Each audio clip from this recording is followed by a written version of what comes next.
If you tap into emotion, you can do a lot. It doesn't work always with everything, but sport is one such thing where emotion is key. Our website crashed. I mean, when I think about it now, I was head of marketing, so it's like that's a lot of stress. But if I look at it back now, it's a great problem to have. Right? When your ticketing website crashes, that means yes, something is happening. Something is right. I need such problems in my life. Namaste everyone and welcome back to another fresh episode of 3XP by KRF Media. I'm Kunal Raj and we are here at Goa Beach Side Summit 2023. Really excited, really glad because we have the CEO of Kite Talks and former CMO of FIFA Under 17. Welcome to the podcast. Likewise, thank you for having me. Yeah, so how do you create buzz and generate excitement for a sporting event among fans and potential attendees? See, sports, as you know, it's emotion. You sit in an event, say you go for a football match and you support a team, or say you support India, right? And they score a goal. The amount of emotion that comes in is you can't control it, right? So for a sporting event, you have to tap into the emotional side of the fan or the person who is supporting a particular team. So for an event, it's really important. One is, of course, you have the low-hanging fruit. I'll give you an example of football. So with the FIFA Under 17 World Cup, for us, yes, it was an Under 17 World Cup. You had 17-year-olds playing. But for us, it was important to identify who are the low-hanging fruit, which were football fans. People who are already following Indian football, following certain teams. So you target them first. Make sure that they are on board with what you're asking them to attend. And then automatically the other target audiences come into place, like their friends, their family. And the thing is, with a tournament like this, for example, of course, it was India's first FIFA World Cup. So that's one thing that we used to our advantage, saying it's the first FIFA World Cup, and we used a lot of national pride sentiment, because this is India's time to show to the world. FIFA, it's one of the biggest organizations that's out there. How do you take India to the world? So I think with that, I wouldn't say easy, but it was extremely complicated because under 17. But at the same time, we had a lot of things riding for us. So from a sporting perspective, yeah, I mean, if you tap into emotion, you can do a lot. Yeah. I mean, it doesn't work always with everything, but sport is one such thing where emotion is key. But it was a challenge to get people to come and watch, right? Because under 17 and... No, it was. I'll give you an example. Apart from India playing, right? This was India's first World Cup. We had teams like Tunisia, Japan, smaller countries, Morocco, and others that, I mean, why would an Indian audience come and watch them playing? And those questions were asked. So again, we had to go to the drawing board and say, okay, how do we convince this fan to come here? When we started our ticketing campaign, we launched a campaign called Book Your Place in History. Okay. Now, we are not saying who's playing, what's happening. We're not even saying it's football, right?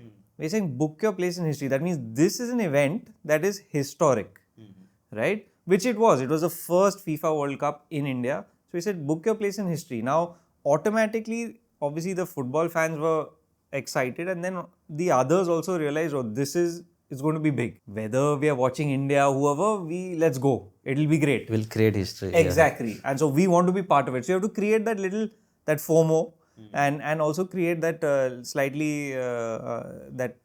like I said, that emotion that, you're going to be part of something bigger than you've ever seen before. And it worked. It ended up being the FIFA's most attended youth tournament. Which surprised us, surprised them, surprised a lot of people in the global, because when FIFA awarded the tournament to India, they were not sure. They said, this is the first time we're trying to get into India. Let's see what happens. But again, we raised over $6 million in sponsorship money, which means if there's commercial interest, then something's happening.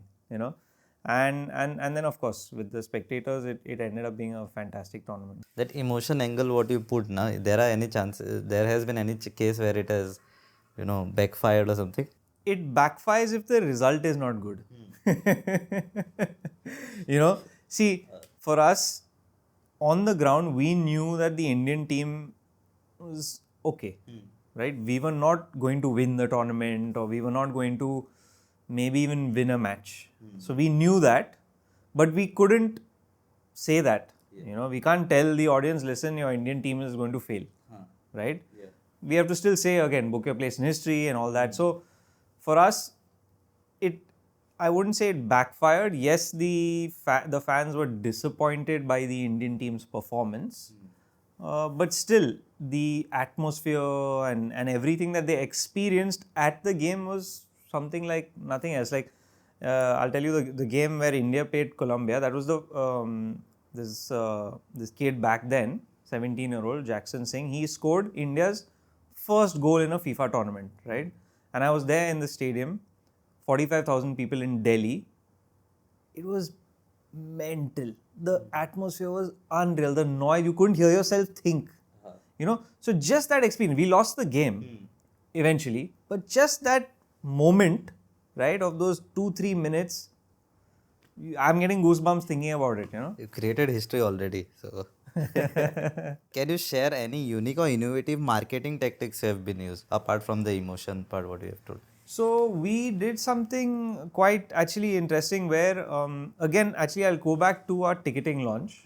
We played on a different, one was book your place in history, right, as a campaign. But on the other side, we played on another emotion. In 1911, back in 1911, when we were under the British Raj, that time, for the first time, an Indian team beat a English team, right, in 1911. So we used that angle.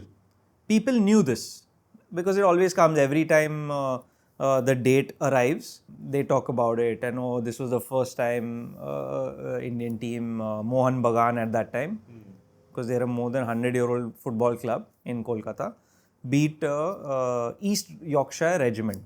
Yeah, that's big. Okay, for us it was massive, and now in history we are talking about it more than 100 years ago. So when we launched our ticketing, at 7:11, that is 1911 in the evening. 1911, we are going to, so we played on this slight emotional angle. And it was a story, right? We just told one story. The media picked it up like this. They loved it. They said, oh, these guys are talking about the past. So it was brilliant. The story caught fire, and the media just started talking about it. So we went one level further. So the first ticket that we issued was to the descendant of the team captain of that team. So it was this lady. We flew her down from Kolkata. Old lady, she was in her 50s, but again, descendant. And we handed her the first ticket. So there in itself, again, we were playing on every single emotion, and it was perfect. Our website crashed. I mean, when I think about it now, I was head of marketing, so it's like that's a lot of stress. But if I look at it back now, it's a great problem to have, right? When your ticketing website crashes, that means yes, something is happening. Something is right. I need such problems in my life. But no, that was a good experience. Tell us about your brand, Kite Talks, what it is all about and how it is. So, after working for the FIFA Under-17 World Cup, fast forward to 2019, I realized there's a gap in the industry here in India, and I've studied. I've done my masters in the US. I worked there for a few years, and I realized that in India, the sports industry, of course, you have the IPL, you see big numbers. Right now, the women's IPL broadcast rights have been sold for 900 crores. I don't even know how many zeros that is. It is huge. But when you think about it, it's still very nascent in India. It's still a small industry.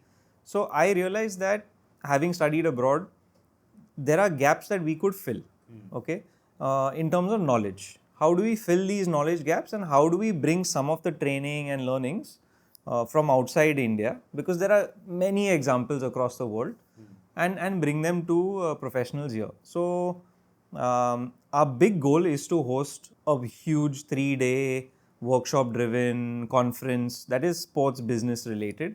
That's still our big goal. We plan to do that hopefully soon. But what we segued into, because 2019 moved into 2020 and then COVID, etc. So we did multiple online summits. So over the course of now these few years, we've interviewed almost 80 professionals from all over the globe. From FIFA to NBA to the NFL and some amazing professionals talking about their experiences, and what's happened with that is it's helped a lot of professionals here in India because they've realized that the journeys of everyone has been different and amazing. And so they've also, taken away many learnings. So our whole thought process was, okay, how do we bring these learnings here? And it's happened through these interviews, and we have a whole bunch of content on our blog. And with that, what we've ended up doing is we've moved towards the education side of sport. And as part of sort of Kite Talks, which is our content platform, we have an education platform called sportscourses.com. And so sportscourses.com will end up being, not end up, it's already live. It's a site that you can already go and register, and you'll see a lot of content and courses on there. We are going to turn it into an aggregator of courses across the globe where students who are interested in sport, not only sports business, could be sports management, medicine, health, fitness. So we have individual as well as universities that will put their courses on there. And so we plan to have it as a aggregator and rating platform. As you see, right, sport is growing. And there's so much happening. So yeah, you need more and more professionals in this space.